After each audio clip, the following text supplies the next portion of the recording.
Sveiki mūsų brangus draugai, jūs kanale Ask and Talk ir šiandieną pas mus svečiuose įspūdingas žmogus Jolanta. Sveiki. Sveiki. Jolanta, truputį papasakokite apie save. Kaip jūs atėjot pas Dievą? Na, kiek save prisimenu, tai kažkodėl tai buvau labai liūdnas vaikas. Visą laiką kažkokia tai kančia lydėjo, kažkokios prasmės ieškojau, kaip mano draugė sakydavo, kodėl mes turime mirti. O aš klausimą keldavau, o kodėl aš gimiau. Viską kažkaip iš kitos pusės mąstydavau ir iš tikrųjų, kiek prisimenu, buvau 4-5 metukų, aš jau tada jaučiau tos tamsos persekiojimą manęs tiesiog. Ir dabar supratau, kad aš esu gyva siela ir kad ta tamsa, kuri persekiojo, iš tikrųjų mane žadino. Žadino ir aš atradau Dievą visiškai atsitiktinai per televiziją. Buvo laida Kertinio akmens ir aš tiesiog pakartojau tą maldą, kur kvietė. Bet dar 2 metus aš ir pasilikau toj būsenoj. Bet Dievas ištikimas, tikėjau aš juo, bet negalėjau dar turėti, patirti tos praktiškumo tokio. Ir apie 4 metus pas mane krūtinėje buvo auglys. Ir jisai augo, jisai didėjo. Ir aišku, mano matymas, mano, kaip pasakyti, žvilgsnis taip susiaurėjo, kad aš norėjau pakelti ranką prieš save. Ir buvo visi planai man duoti, aš dabar žinau, kad tai tamsa reali ir jinai kalba, ir jinai duoda mintis, jinai suplanuoja ir tikrai labai išmintingai suplanuoja. Ir tą paskutinį vakarą, kada aš tai nutariau padaryti, aš pasakiau, Dieve, jeigu tu esi, padėk man. Ir įsivaizduokit, rytojus rytą, man užtrukus namuose, skambutis į duris.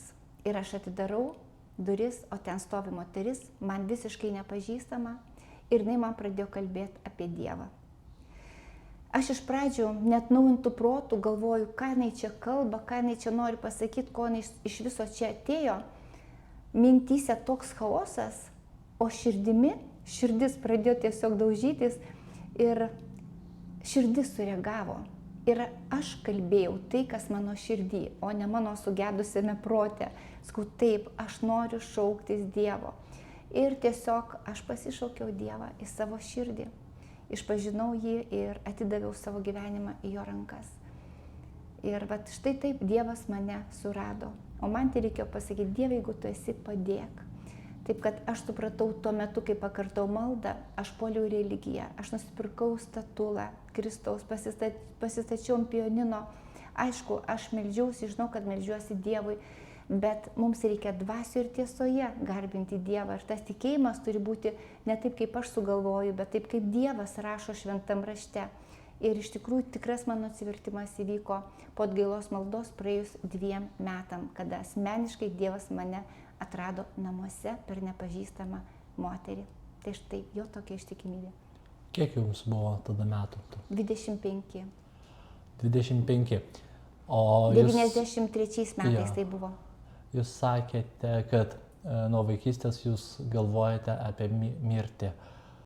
Kaip jūs galvojate, kaip jūs dabar analizuodami manote, ar čia kas įtakavo, ar čia tas auglys, kuris buvo pas jūs, arba čia tas gal koks nors šališkas, nežinau, žmogus ar įvykiai kažkokie. Tai buvo nuo mažens mane persekiojo tamsios mintis ir mama sakė, kaip aš gimiau, aš labai verkdavau, buvau labai neramus vaikas, aš išvien verkdavau.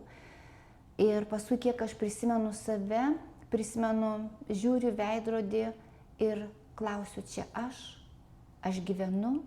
Ir man taip keista, aš pati darželio auklėtoja esu ir aš žinau, kokia būna vaikų nerūpestinga vaikystė, bėga, lekia, kažką sugalvoja, žaidžia.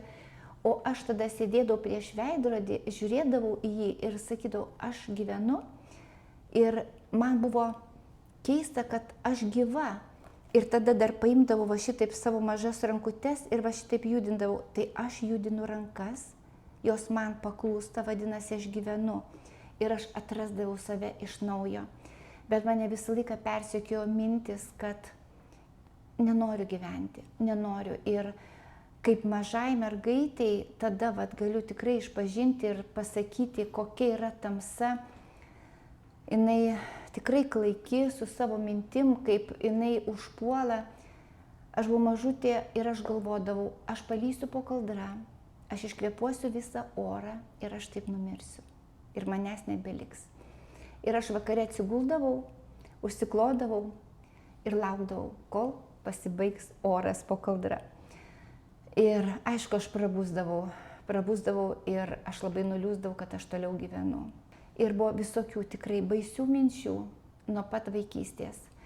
Bet dabar, kada aš 93 metais atsiverčiau, pradėjau tikėti gyvų dievų ir religija tai nėra, kad katalikybė ar kažkas tokio, jokiais būdais, kad aš miniu religiją, tai nėra nieko bendro su katalikybė.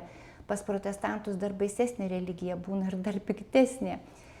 Tai religijos yra ta dvasia, kur mus pagauna, bet aš supratau, kad aš esu gyva siela, atėjau į žemę, aš negimiau, bet aš atėjau į žemę. Ir šiandieną man tos eilės pakilo apie tai mąstant, kada tikrai prabudau ir kažkaip galvoju, Dieve, palaimink šitą interviu, kad iš tikrųjų, kad tu kalbėtum, kad aš nekalbėčiau už savo įsivaizdavimų, už savo samprotavimų, bet tai tu kalbėk. Ir aš taip panorau paskaityti kažkokias eilės apie sielą. Aš jau esu parašius nemažai. Sakau, Dieve, kokias man eilės paskaityti?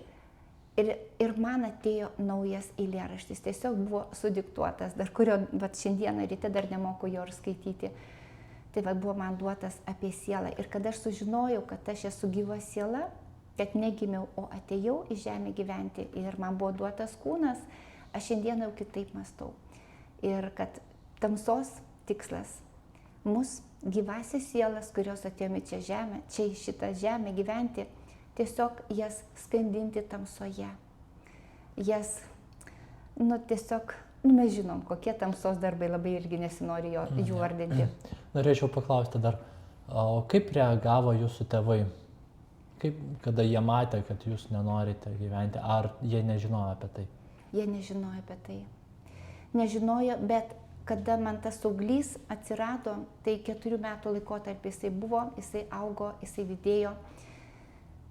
Mama jautė, mano vyras jautė, kad aš kenčiu. Aš būdavo prabundu naktį netikėtai, nes verčiuosi ant to šono ir aš prabundu nuo skausmo. Ir jie matė mano kančias, liūdėsi ir kada aš įtikėjau, visą tai pasibaigė.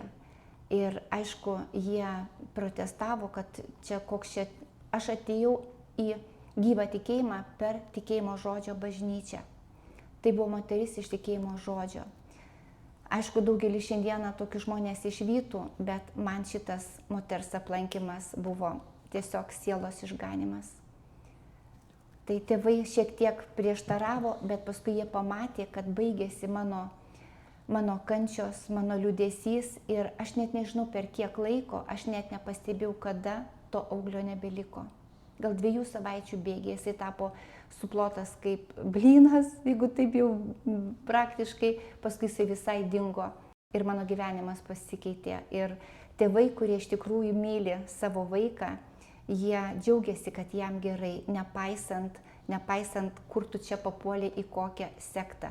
Aišku, mamos viena širdies dalis, jinai ir kentėjo, kad mano dukra priklauso kažkokiai sektai, bet tai nebuvo, tai nebuvo sekta. Ir mes galime visur sutikti to brutalumo, tos kontrolės, visur jos yra.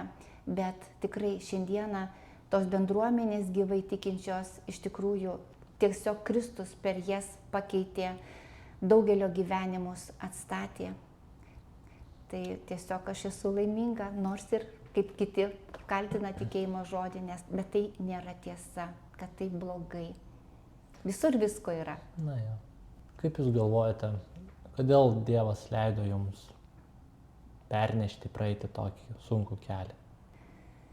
Na, aš kaip atėjusi gyva siela Ir kada klausinėjau nuo pat mažens, aš tiesiog intuityviai norėjau prabusti. Aišku, kiti gyvename, džiaugiamės, gal turime ir komforto tokią zoną, nes mūsų nieks nežadina, mes galime savo sielomis miegoti, kūnai jaučiasi gerai, jiems patogu.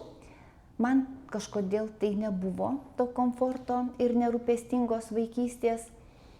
Ir aš mąsčiau, o Dievas, jisai, jeigu tu keli klausimus, jisai atsako. Jeigu aš norėjau sužinoti, aš sužinojau, Viešpats apreiškė. Ir tai daugiausiai būna, kas nekeista ir tai labai išmintinga per skausmą. Jeigu žmogus nepatiria kančios, skausmo, išbandymų, jis taip gali nugyventi, tiesiog nurėdėti kaip kiaušinis žemyn, neišsiritęs. O mus tos situacijos šiltos, netgi kitą kartą karštos, jos mus peri, kaip ta viščiuka. Ir Dievo žodis sako, aš taip norėjau jūs surinkti, kaip višta viščiukus surenka. Tai štai mes visi, kaip ir tie kiaušiniai žmonės, kiaušinis jisai tarpinis variantas, taip, nei višta, nei, bet jisai ir gyvas, ir gyvybė. Tai mums reikia išsiristi ir pamatyti, išvysti tą šviesą, nes tas lukštas, kietas mūsų sprandas, jisai tikrai neleidžia mums matyti to šviesos. Mums reikia iš vidaus, tai tiesiog kaip išsprogdinti, tiesiog tą kevalą suskaldyti ir išlysti. Galima taip teigti, kad jeigu net tas sunkumas ir net tas blogis, jūs galbūt netgi niekada neateitumėt prie Dievo. Taip, niekada neateičiau. Žmogus šaukėsi Dievo tada, kada jam blogai iš tikrųjų. Ir tai yra Dievo planas, o kitaip ir negali būti, nes pasaulis pikto pavergtas ir ką mes čia labai gero randam. Papasakokite, kuom jūs dabar užsiimate, kaip jūs tarnaujate Dievui? Na, sako, kad ko pilna širdis, ta kalba lūpos. Aš esu darželio auklėtoja, bet aš nedaug laiko ten dirbau. Man nepatiko vaikų slopinimas, man nepatiko ta sistema, kontrolė. Tiesiog kiekvienas nori būti savimi. Darželyje viskas yra pagal taisyklės, disciplina. Ir kažkaip tai aš žiūrėjau visų pirma ne į vaiką, ne jo išorę, ką jis daro, ko nedaro, bet aš žiūrėjau į jo širdelę, kaip jinai jaučiasi. Ir dirbant su vaikais aš labai daug matydavau kančios. Jie turėdavo paklusti auklėtojai, paklusti tvarkai, eiti miegoti ir visi turim užsimerkti. Tiesiog man tai nepatiko ir aš nenorėjau laužyti asmenybių. Ir aš palikau darželio auklėtojos darbą. Teko dar nemažai dirbti auklę, kur irgi labai patiko tas darbas, nes tu gali dirbti su vaiko širdele. O dabar tiesiog gyvenu iš Dievo malonės ir visi mane mato Facebook'e, kaip aš važiuoju, kaip aš kalbu ir ką Dievas įkvėpė, ką supratau, ką išgyvenau, kokią situaciją patyriau, aš dalinuosi. Ir tikrai sekėjai skambina, prisipažįsta, kad ir jiem tai buvo, dėkoja ir klausimų visokių ir gyvenu tokioj bendrystėje. O šiaip tai organizuoju tokius pasisėdėjimus, renginius, turiu savo kūrybos knygelę, kada sunku tau bus širdį. Taip pat esu išleidusi knygelę vaikams apie žvėrelius, ar pažįsti žvėrelius, ir einu į darželius, vedu tokias pamokėlės, edukaciją ir su savo knygele mes skaitau, o vaikučiai klauso, o paskui mes pantomimą žaidžiame, tiesiog apsirengiam kaukėm, žvėreliais visokiais ir tiesiog taip judu su verslo liudimu iš tikrųjų. Taip, o kaip šiame pasaulyje materija mes turime ir turėti tos materijos, iš ko gyventi. Tai štai. Norėčiau gal paprašyti, jeigu jūs ne prieš, kažką perskaityti iš šitos knygutės. Na va, dabar gal aš pradėsiu nuo to eilėraščio, kuris gimė šiandieną ryte. Aš negimiau, aš atėjau. Aš atėjau gyventi į žemę. Dabar nežinau, kur tas mano klausytojas, kur žiūrėti. Čia. Taip, noriu kreiptis į jūs. Tai štai, aš negimiau, aš atėjau gyventi į žemę, o kūną aš gavau vėliau, jį davė man mama, tėvelis. Esu aš siela, jo dalis, jo kibirkštis, šviesos dalelė, jo šventikla mano širdis, jis manyje, mane jis veda. Aš tobulėju tik jame, sunkumai padeda man bręsti, jis kužda mano širdyje, tik tai jame nereik man kęsti. Jis pakelia iki dangaus, vėl įkvėpiu namų tikrovę, kiekvienas džiaugsmą ten ragaus, tik tai pakilt turėki norą, troškimą atsiduoti jam, širdim sava vėl grįžt į šviesą, nereik kovoti tau pačiam, jis ranką į tave vis tiesia. Žingsniuoti nori jis drauge, jis ves tave per kalnus, slėnius, esi tu jo brangi siela, mes esame iš jo atėję. Atėję šviesti, tik prabusk, esi šviesa, dangaus dalelė, leisk jam uždegti, šviesa būk, jis švies tavy, jis tavo kelias. Šlovė Dievui, labai gražus eilėraštis. Jo, iš tikrųjų, aš dar iki šiol galvoju ir analizuoju jį. Gal jūs atsimenat savo pirmąjį klausytoją? Kas pirmas išgirdo jūsų pirmąjį eilėraštį? Mano sūnus. Kaip tai buvo? Na, kiek tikrai prisimenu savo gyvenimą, savo istoriją, mano gyvenimas visą laiką liūdnas. Ir kažkaip taip keistai viskas dėliojasi, visi, kada įtikėjo Kristų, taip, į gyvą Dievą. Visų gyvenimai pradėjo atsistatyti, šeimos atsistatyti. O kada aš įtikėjau, mano šeima sugriuvo. Mano šeima sugriuvo, man buvo labai skaudu, aš gyvenau totalioj tamsoj, kančioj. Mano vaikas visą tai matė. Ir kai būna dainininkams, ir man taip nutiko, kad vonioj aš nuėjau tiesiog praustis, pasilenkiau dantų valyti ir man ateina mintis. Aišku, jos buvo mano tos mintis apie vyrą, kuris išėjo, paliko, nes nesutapo mūsų keliai. Jis norėjo gyventi pasaulį, o aš jau norėjau gyventi su Dievu. Ir aš tiesiog išgirdau tokias mintis. Aš taip karštai tave mylėjau ir taip aklai tavim tikėjau, net negalėjau pagalvoti, kad tu gali mane išduoti. Ir aš tarsi prabudau. Kas čia buvo? Jos tiesiog tos eilės nusileido man. Ir tada galvoju, man reikės užsirašyti. Tai buvo pirmas kartas. Ir aš, kada užsirašiau tą posmelį, nubėgau greitai virtuvę, susiradau rašymo priemonę. Ir aš jas užrašiau. Ir įsivaizduokite, tada, kada aš jas, tą posmelį užsirašiau, ateina toliau eilės. Bet Dievas matė mano meilę, kuri mane be galo žeidė. Neleido man tavęs mylėti, kad nereikėtų taip kentėti. Jis matė tavo apgaulę, girdėjo mano skaudžią maldą, prašiau iš Dievo tau padėti, o tu teisėjai apgaudinėti. Na ir taip toliau. Tai vat, ir mano gimė pirmas eilėraštis tokiu būdu. Ir man buvo toksai šokas. Aš skaitau, verkiu ir negaliu patikėti, kaip čia taip susidėliojo mintis, tos galūnės. Bet tai buvo mano širdies, kaip pasakyt, visa ta esybė išlieta tose eilėse. Ir aš suklusau. Ir tik tai norėdavau verkti, tik tai vėl mane apnikdavo kančia ir tamsa. Aš vėl paimdavau tas eiles ir vėl skaitydavau. Kaip mažam vaikui, kaip būna tas, kaip kiti soskė vadina, ane, kaip, tai tiesiog aš tik jau noriu verkti, bliauti, vau, Dieve, aš į tave įtikėjau, o mano šeima subirėjo. Ir man pokšt eilėraštis, kaip tas čiulptukas, ane, kaip...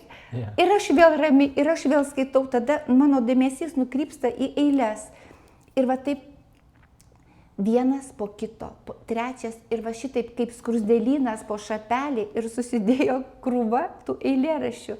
Ir vieną kartą mano mamos giminaitė, jinai paskaitė tas eilės, sako, jos turi būti skaitomos, jas tu turi išleisti. O jei, kaip išleisti knygelę? Sakau, ne, čia mano eilė, čia mano širdis, čia labai viskas asmeniška, nenoriu. Ir jinai privertė. Ir taip gimė, tai čia dabar jau, dabar bus jau virš 6,000, kiek aš esu išleidus ir jau ta knygelė 4 kartą papildyta. Tai štai, taip gimė mano ta knygelė.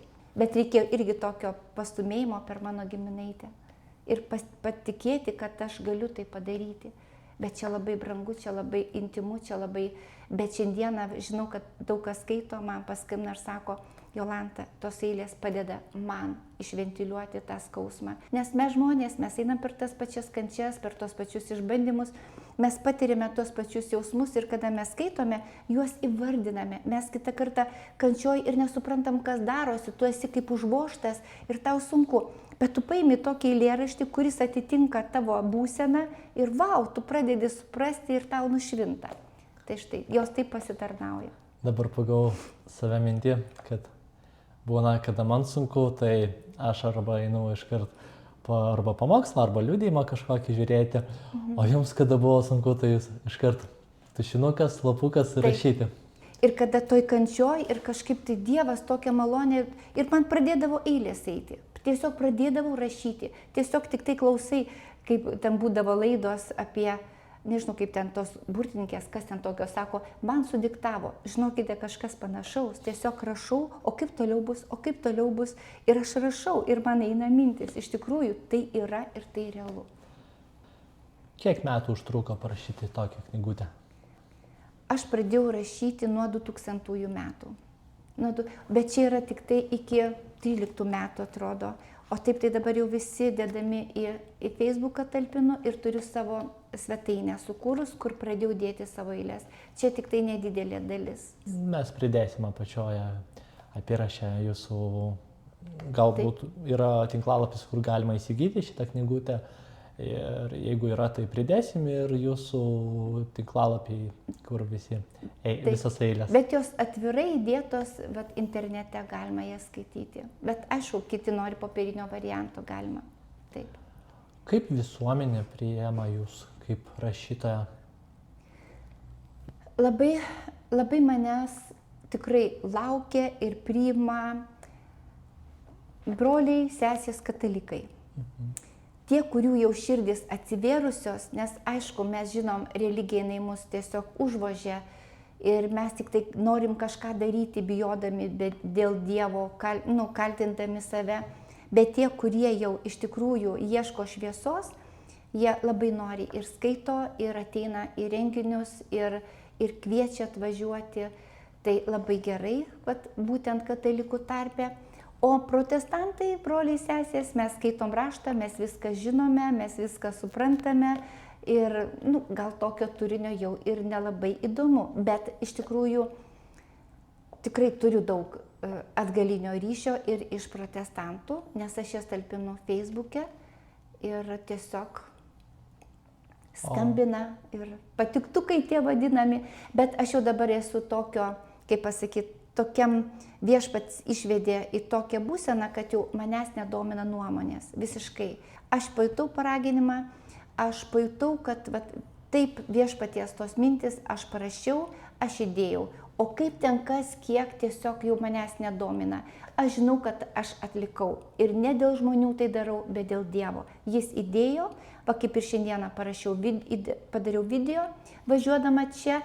Ir aš iš tikrųjų nelabai supratau, ką aš kalbėjau, bet aš perdaviau tą žinią. Kuo skiriasi Bluetooth'as nuo bevėlio ryšio. Aš tikrai technologijų visai neišmanau, bet aš ryte prabudau ir aš tikiu, kad Dievas paaiškino ir aš tai perdaviau. Bet aš paprašiau komentarų, ką aš čia pakalbėjau, nes man buvo tokios mintis. Tiesiog kitą kartą atėjo, įkvėpė, perdaviau, važiuoju toliau. O kaip pasaulio žmonės reaguoja? Pasaulio žmonės, tie, kurie, sako, kiekvienas gyvename savo uždegtų deglų šviesoje. Ir tas, kuris ieško šviesos, jisai atranda. Kuris neieško, jam nereikia, jisai ir netras, ir jam nepatiks. Tiesiog, vėlgi, tu esi čia ir dabar, ir Dievas naudoja, ir duota tą dovaną naudoja, o kiekvienas bręstam iki to laiko, kada man jau tai bus įdomu, pravartu. ir netgi padeda, nes gydo ne tik tai Kristaus žaizdos mus, bet mus gydo ir mūsų pačių išgyventos žaizdos. Vat tai aš išgyvenau ir pasidalinau su kitu. Arba kitas toje situacijoje jam sunku ir aš pasipasakoju ir man tai buvo. Ir papasakoju, kaip aš iš to išlipau. Tai vat ne tik Kristaus žaizdos gydo, bet ir mes gydome vieni kitus tais iškentėjimais ir kokioj duobėj buvau ir išlipau ir tu sėdi, ištiesiu ranką ir aš tave ištrauksiu. Toks principas. Tai vadinasi, tokių kaip heiterių jūs neturite ir negatyvų komentarų neturite Facebook'e? Ne, kažkaip tai, bet kas svarbiausia, protestantai daugiau piktesni, kurie daugiau fariziejai, jie ten bando mane pakandžioti. Bet man tiesiog visiškai neįdomu. Tai tiesiog jų dabar toksai lygis ir iš tikrųjų kiekvienas žmogus esame atėję iš Dievo. Ir ten, kur yra Dievo kvapas, žmogus jisai atpažins jį. O ten, kur religija, kur turim kažką daryti, kažko nedaryti, kažką vykdyti, kažko laikytis, tokie dalykai mažai jie rezonuoja. Bet jeigu tu širdim kalbi, tada kito širdį tas pas, tiesiog atsakas, rezonansas. Girdėjau, daug dainininkų sako, kad mano dainos kaip vaikai. Kaip vaikai, kaip aš jos auginu. Aš galvoju, kad tai eilėraščiai irgi, jo, taip pat galima pasakyti, kad čia mano tokie kaip vaikai. Dabar kaip buvo, man taip nėra. Aš prisimenu, kad atsivežiau pirmą tiražą knygelių ir jos taip stovėjo koridoriuje. Ir aš į jas žiūriu, tai ką man dabar daryti, Dieve, su jomis? Aš taip noriu, gerai, išleidau knygelį, aš taip jos laukiau, užspausdino. Ir jos stovi visa krūva, ir skaudėjo, tai ką man dabar daryti? Ir man viduj bėgiai. Bėgiai. Ir aš galvoju, kaip tai bėgiai? Per bėgius važiuojama. Ir man tada Viešpats prakalbėjo, tai yra mano bėgiai. Aš per jas judu per gyvenimą. Ir tiesiog tuo metu buvo įkvėpimas, supratimas, išgyvenimas, aš parašiau eilėraštį, aš juo pasidalinau ir aš jį patalpinau ir aš toliau važiuoju ir vėl man eilės ir aš taip judu ir aš nežiūriu atgal.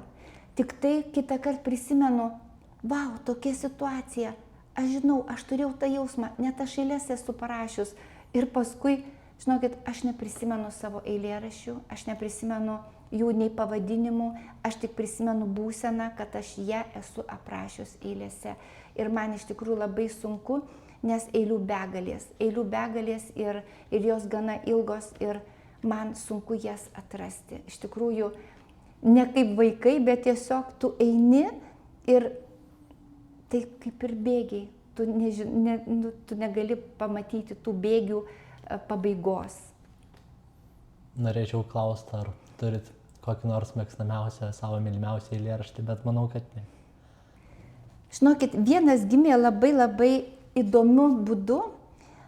Aš nuvažiavau, čia tai buvo senai, labai senai tai buvo. Tiesiog pasakysiu, atvažiavau į Kauną iš Jonavos tuo metu, į turgų, į Aleksoto turgų. Važiuoju ir man ateina mintis. Ir aš važiavau ne viena, ir aš atvažiavau iki Aleksoto ir ta draugė lipa, jau einam į turgų, nes pas mus dar nebuvo čia tų tokių visokių, ne taip kaip dabar apstu, ten visokių vadinamų tų pasaulio gerybių.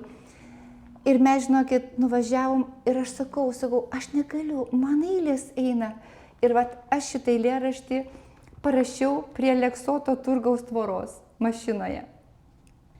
Dėkoju Dievui už likimą, kad blaškė, mėtė jis mane, per tai gavau aš supratimą, kodėl ir kaip gyventi čia.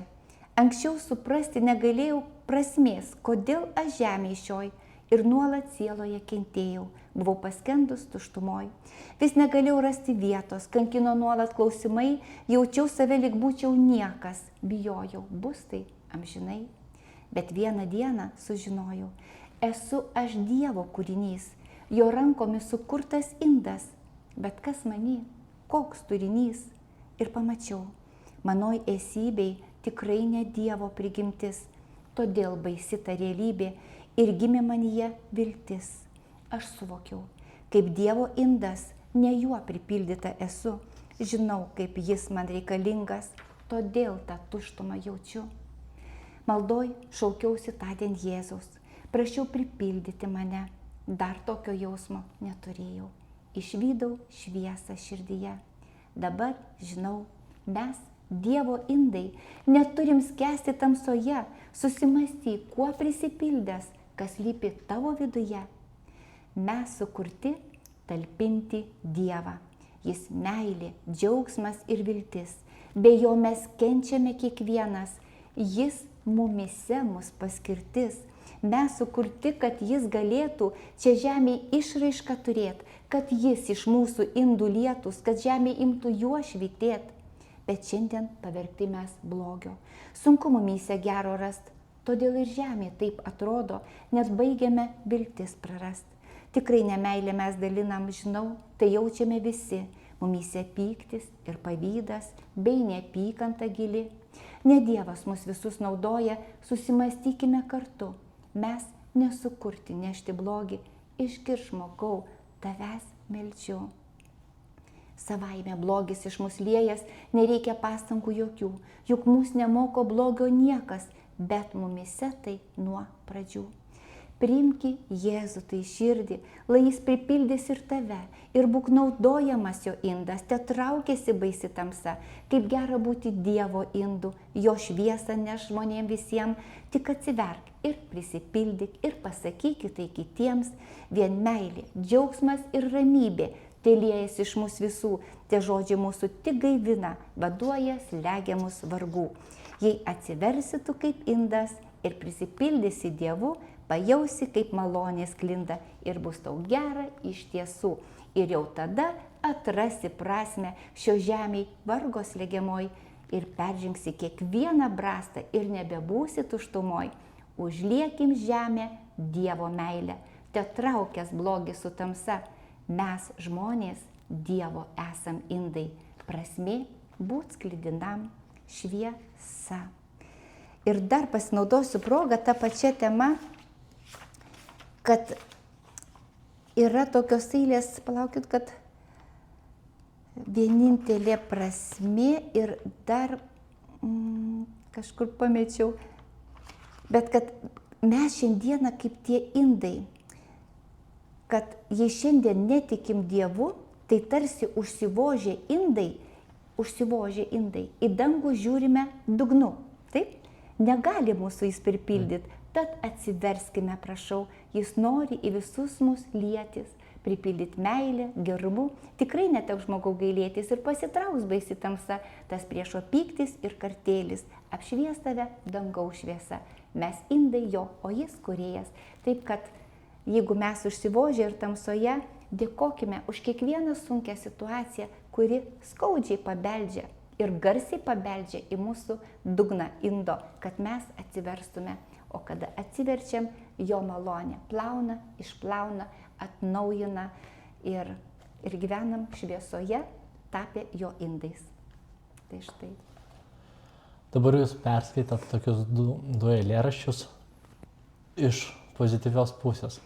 O kiek jūs rašėt eilėraščių su ašaromis? Šiandieną rašiau eilės su ašarom, džiaugsmo ašarom. Mano beveik kiekvienos eilės gimsta su ašarom. Ir kada pati skaitau, rieda ašaros, nes jos yra iš tikrųjų iš širdies.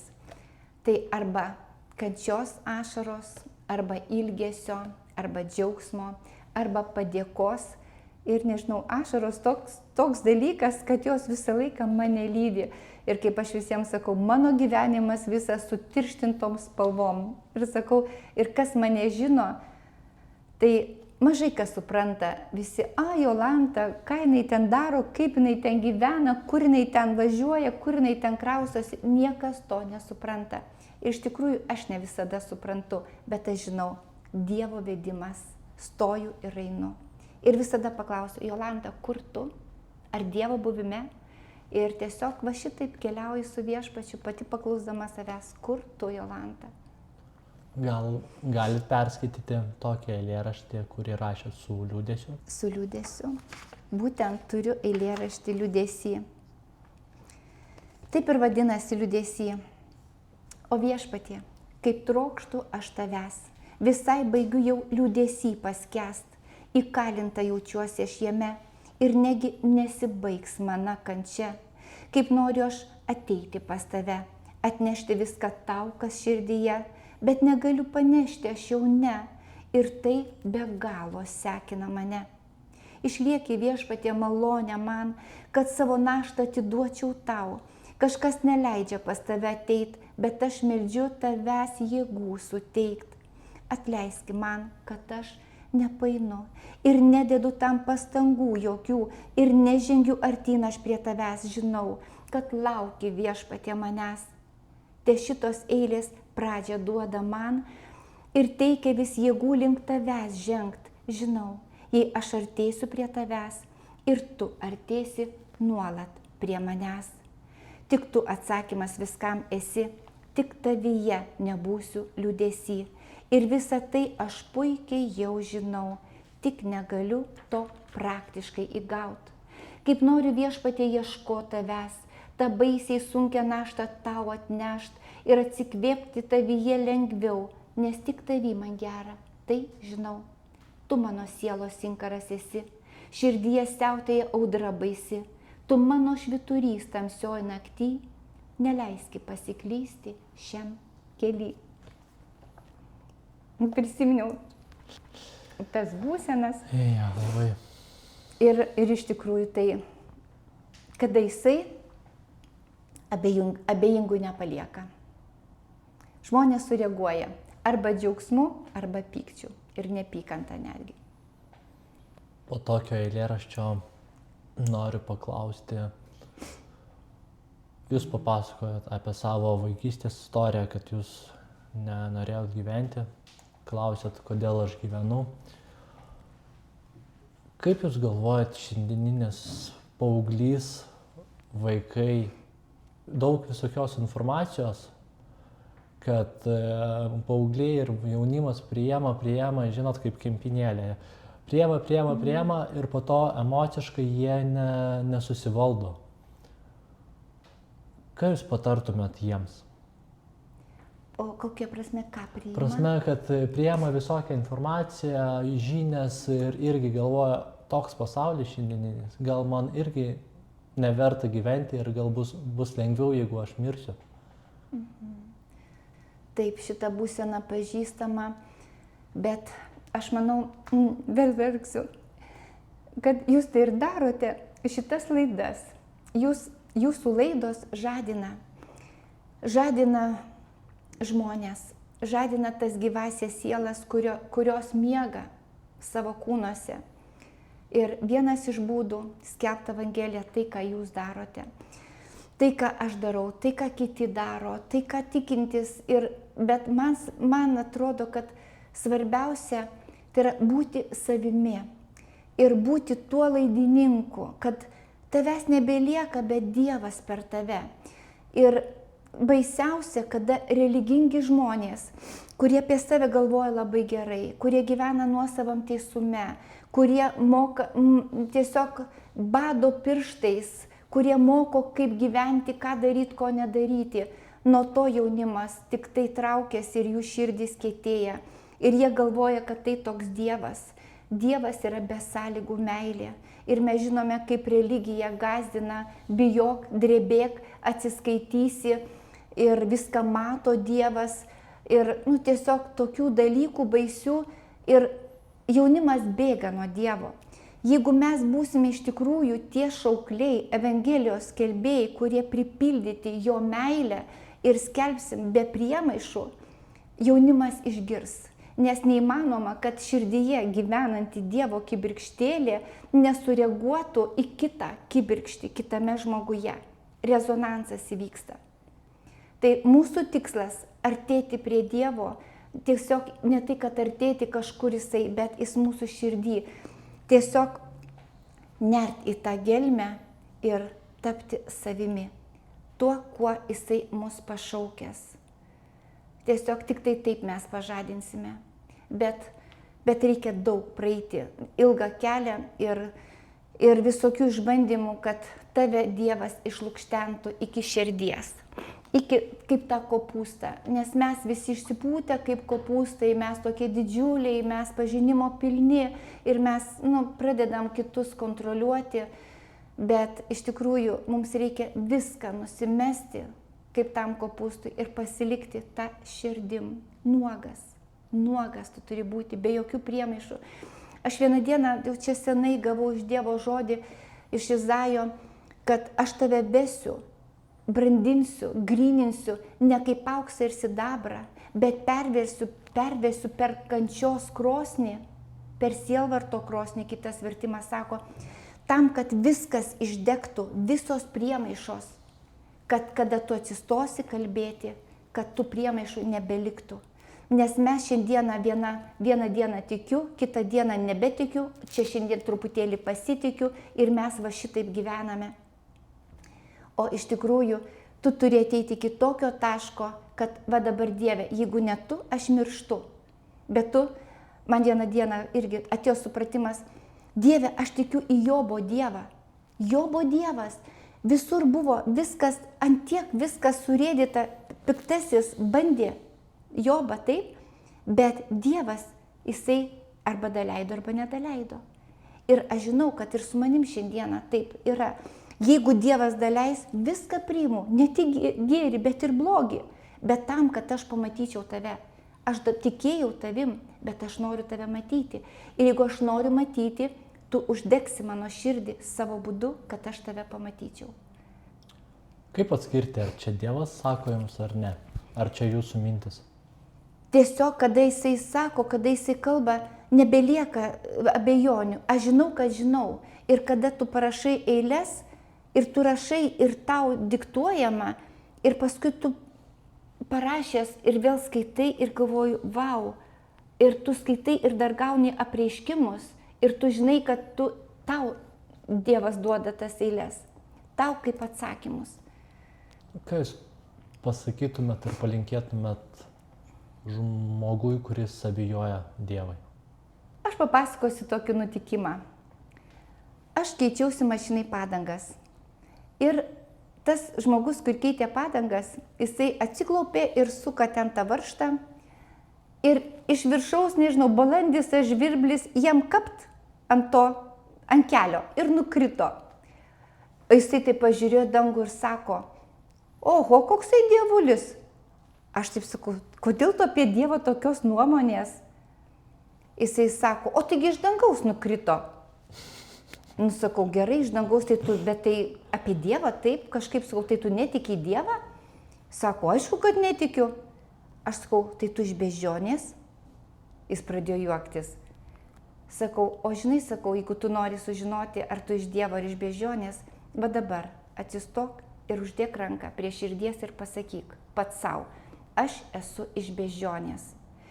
Ir jisai toksai sutriko, sakau, bandom. Čia dvasinis laboratorinis darbas, bandom. Jisai atsistojo, tarp kitas buvo mano klasiokas, tai man čia, tiesiog, bet aišku, jau po daugelio metų. Čia, ir dabar, žodžiu, aš tokia ir drąsi dėl to buvau. Bet aš manau, Dievas duoda tikrai drąsos ir visose kitose situacijose, nors nepažįstam žmonių. Sakau, bandom, dvasinis laboratorinis darbas. Jisai atsistojo, sakau, dabar uždėk ranką ir pasakyk, aš esu iš beždžionės. Ir jisai uždėjo ranką, sako, aš esu iš beždžionės. Pakarto, kai pradėjo juoktis, sakau, ko tu dabar juokies, tu matai, pačiam juokinga pasidarė, ką tu dabar pasakei. Eik, tu sako, tu čia mane tuo įtikinsi, sako. Toksai. Tai va toks buvo humoras. Tiesiog, jeigu tau neaišku, ar Dievas yra, užsidėk ranką ant širdies ir pasakyk, aš esu iš beždžionės, bet savo pasakyk, ne protui, bet širdžiai pasakyk ir mes išgirsime iš širdies atsakymą. Ar norėsime juoktis? Bet tiesiog išgirskime savo širdį. Gal jūs turite dar kokį nors eilėraštį? Gal kažkoks susijęs su abejonėm? Neparašėt tokį? Apie abejonės dėja knygelėje neturiu. Bet aš tik žinau vieną dalyką, kad padėka yra tas ginklas, kada tu gali iš visų situacijų išeiti. Padėka Dievui. Mano gyvenime irgi, aš nežinau, kiek čia užtruksiu laiko, aš dar galiu papasakoti tokį dalyką, kad aš turėjau, Kaune, kada gyvenau, buvau išnuomavusi butą, buvau išvažiavusi užsienį ir aš kada grįžau, tas butas tai buvo apleistas, kad man buvo šokas, įsivaizduokit, aš nežinau, ką daryti, ko Dieve, ką man daryti. Ir man viduj dėkok. Kaip tai dėkot? Aš noriu tą žmogų savo rankom paimti ir kažką jam padaryti. O man Dievas sako dėkok. Ir aš žinau, kad tai Dievas ir aš negaliu dėkot, bet aš žinau, kad aš savo tą kūną nepaklusnu, nulenksiu kaip asilą ir aš paėmiau, atsisėdau, prisimenu, aš dar atsiklaupti norėjau, bet aš bijojau tų grindų, to kilimo sutrypto. Aš atsisėdau prie rašomo stalo ant kėdės, va taip susiriečiau, gerai sakau Dieve, dėkosiu ir aš pradėjau, dėkoju ir tokia tirada, kad aš dėkosiu tol, kol mano širdis pradės dėkoti. Ir aš kartu dėkoju ir aš išgirstu, dėkoju, dėk prie kojų šitą problemą. Dėkoju. Ir aš išgirstu dėk prie kojų ir sakau, Dieve, tikrai dedu tau prie kojų šitą problemą. Ir man, žinokite, tiek viskas nusišvietė. Aš sakau, taigi aš dabar grįžau iš užsienio, aš turiu pinigų, aš atsinaujinsiu butą, aš pasidarysiu remontą. Kaip aš pradėjau džiaugtis, man tai reikėjo paklusti Dievui ir pradėti dėkoti. Taip kad visose gyvenimo atvejuose už viską dėkokime. Neklauskime, dėl ko man taip nutiko, o klauskime, kodėl taip nutiko, ką aš turiu išmokti, nes gyvenimas tai yra mūsų mokykla. Gal šiandieną kiti pradinukai, o gal jau tu magistrą turi užbaigti išlaikius šitą išbandymą, taip? Tai štai, perskaitysiu apie dėkojimą. Už viską noriu tau dėkoti. Ir nuolat tavimi alsuoti, nors vargas spaudžia vis mane, randu aš džiaugsmą tavyje. Nors mano kelias toks vingiuotas ir tiek širdį priešarotas, už viską aš dėkinga tau, nes varguose tave radau. Dabar žinau, o didis Dieve, tik taip tu išganysi sielą, tie vingiai mano kelyje brandina viduje mane. Varguos ryškiau tave išvystų, tik taip per juos nepasiklystų. Vedi ir mokai tu mane, kaip likti tavo šviesoje. Pasikeitė vertybės mano, širdis šiandieną jau išmano. Vienintelė prasmė tai tu, aš noriu eiti tavo keliu. Tik tai Dieve tikrieji lobiai, kaip noriu siekti aš jų godžiai, kas regima, pražus, išnyks, krauk šiuos turtus, tik jie išliks. Tai štai, apsiginkluokime, vienas iš geriausių ginklų, tai yra padėka Dievui. Gal jūs girdėjote kokį nors liudijimą, kur jūsų eilėraščiai labai pakeitė žmogaus gyvenimą? Gal jums kažkas parašė, paskambino, paliūdėjo? O žinokite, tai nuolatos, iš tikrųjų tai nuolatos, nes aš eidavau į kalėjimus su karito grupele, į reabilitacijos centrus. Aš dirbau mokykloje, Kauno Julianavos mokykloje dirbau tikybos mokytoja. Aš važiuodavau, mano direktorius buvo Mokytojų katalikų sąjungos pirmininkas. Jisai susiskambindavo su mokyklom ten, kur būdavo sunku susitvarkyti per tikybos pamokas. Jis mane siūsdavo kaip integracija į tikybos pamokas pagalbą. Su vienuolėm bendraudavau. Tai tiesiog labai daug atsiliepimų ir, pavyzdžiui, kalėjime jau nuteistieji, netgi kaip aš ten periodiškai lankydavau, sako, Jolanta, nužengė patepimas nuo tavęs, ar kaip čia, sako, mes pradėjome eilėraščius rašyti. Daug kas eilėraščius pradėjo rašyti, eiliuoti, lygiai taip pat kaip aš. Ne poezija, bet kaip aš sakau, aš ne poetė, aš tik tai galūnės. Dievas man davė tokią galimybę suderinti. Tai tiesiog ir dar daug kas parašo, atsiverčiu ir kas svarbiausia, tos mano eilės, čia tik tai darbinė knygutė visa tokia kada sunku tau bus širdį. Tiesiog kitą kartą dovanoju ir sakai, kada tau bus sunku. Nes jeigu bus Bet jeigu kitas pilnas gyvenimo džiaugsmo paims skaityti apie liūdėsį, jam nerezonuos. Ir kitą kartą viena moteris man sako, Jolanta, bet tavo tokios liūdnos eilės, nes mano šitos knygelės eilės pačios pirmos, tai buvo ta netektis, šeimos praradimas, va tie visi negatyvūs jausmai. Aš būdavo pradedu rašyti Dievui verkti, tiesiog pradedu verkti tomis eilėmis, o pabaiga eilėraščio aš jau išlipu iš tų eilių. Ir kiekvienas jaučia tą būseną, skaito ir su manim išlipa. Tai va, tai tikrai netgi vyrai, kuriuos paliko moteris, man skambino ir rašė, sako, su tavo knygele išlipau iš tos depresijos. O kas yra depresija? Presija presuoja, va žmogų presuoja, taip, o negatyvas. Tai ta depresija, tai va nustoja spausti, tu pakyli, tu tiesiog pradedi kvėpuoti, tiesiog depresija, tas spaudimas, jisai tiesiog išsisklaido. Jeigu dabar turėtumėt galimybę parašyti laišką tai mažai mergaitei, 5 metų, Jolantai tai, kuri nenori gyventi, galvoja apie mirtį ir nežino, kas bus toliau, ką jūs parašytumėt?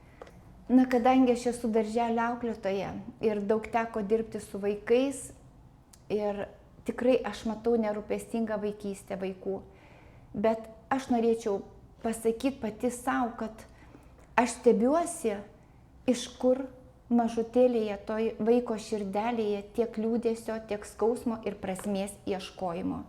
Aš nežinau.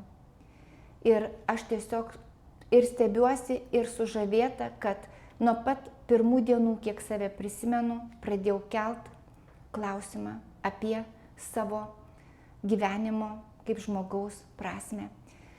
Iškėliau ir Dievas atsakė, bet ne pačiu linksmiausiu keliu, bet erškėčių kelias buvo. Bet ką jūs jai palinkėtumėt? Kokius žodžius? Tiesiog taip stebiuosi ir žaviuosi tuo ieškojimu, tuo tokiu troškimu. Ir tai yra esminiai klausimai ir visa tai, kas išgyventa širdį, tai buvo tik tai man į gerą. Tiesiog, gal net nemoku pati savo kažkaip tai palinkėti visą laiką, bet ta prasme, kad iš tikrųjų tai nuostabu. Kaip ir sūnus Palaidūnas, jisai tuo metu, kada sėdėjo prie kiaulių lovio ir jau negalėjo valgyti, nes jam nebuvo leista, jam tuo metu buvo pati baisiausia akimirka, taip? O tėvui, jo tėvui, buvo pati nuostabiausia akimirka, nes tuo momentu jo sūnus uždavė savo klausimą, kodėl aš čia turiu būti, tarnauti ir būti alkanas, reikia grįžti namo. Taip, kad ten, kur man buvo baisiausia, viešpačiui buvo nuostabiausia. Ir kada jau pradedi žiūrėti Dievo akimis, tau viskas nuostabu. Nėra problemų, nėra kančios, yra tik tai pamokos. Ir siela kiekviena atėjo į žemę, turėdama uždavinius, turėdama norą išmokti, patirti, tiesiog bręsti, dvasiškai augti. Ir kiekviena siela atėjusi į žemę, jinai turi savo planą širdį, bet tik tai neprisimena. Pavyzdžiui, paimkime, aišku, vien tik Jėzus, jis atėjo su tikslu atpirkti žmoniją. Mozė jau liepė jį saugoti, nenužudyti, taip? Mozė išvedė žydų tautą, Dievas žinojo. Paskui Jonas Krikštytojas, mes irgi žinome jo gyvenimo kelias, taip? Paskui Samsonas, nekirpti plaukų, nuo pat pirmų dienų. Arba Jokūbas, jisai jau įsčiose lenktyniavo su Ezavu, griebė už kulno, kad tu ne pirmas gimk, aš noriu būti pirmgimiu, bet vis tiek Ezavas gimė pirmas ir tada jisai jau užaugęs tada turėjo, apgavo savo brolį. Įsivaizduokit, mes visi atėjom, mes turime įsikėlę tikslus, mes turime įsikėlę uždavinius, mes žinome, kokias norime pamokas praeiti, tik mums reikia prabusti ir mokytis ir į viską žiūrėti Dievo akimis. Mes čia Vieni gal pradinės klasės baigsim, kiti universitetus, bakalaurus, magistrus ir kiekvienas pagal savo tikėjimo saiką gyvename, bet svarbiausiai prabusti ir suprasti, kad aš esu jo dalis. Ir mane labai ilgai, man nedavė ramybės ta rašto vieta, kad jame buvo šviesa, o ta šviesa buvo žmonių gyvybė. Ir savo Dieve, žmonių gyvybė tai yra šviesa ir aš supratau, kad kiekvienas žmogus, jo gyvybė yra jo šviesa. Ir mes atėjome čia, kaip jo šviesa, kaip ta lemputė, bet su nutrūkusiu wolframo siūlu. Atėjome mes ir turime, kad Kristus uždegtų tą mūsų wolframo siūlą, mes iš naujo galėtume degti, šviesti ir atlikti tai, ką Viešpats į ką mus pašaukė. Tai va štai. Na ir mūsų paskutinis tradicinis klausimas. Kaip tarnauti Dievui ir kaifuoti? Širdimi. Ir dabar yra nustatyta 40 000 ląstelių širdyje. Yra tokios pačios kaip mūsų smegenyse. Bet smegenys turi 2 pusrutelius ir mes niekaip negalime jų harmonizuoti. Tai taip ir tokios abejonės. Bet tas, kuris gyvena širdyje, širdimi, ten tos pačios ląstelės, tos pačios prigimties, tenais nėra chaoso, nėra abejonių, klausyti širdies. Ačiū Jums labai, Jolanta, už tokį nustabų interviu. Ačiū mūsų žiūrovams, kurie pažiūrėjo iki galo, kurie liko su mumis. Rašykite komentarus, jeigu Jūs turite kažkokius klausimus, rašykite drąsiai, mes atsakysime. Spauskite like, prenumeruokite mūsų kanalą ir iki naujų susitikimų. Ačiū tikrai, ačiū už tą brangų laiką.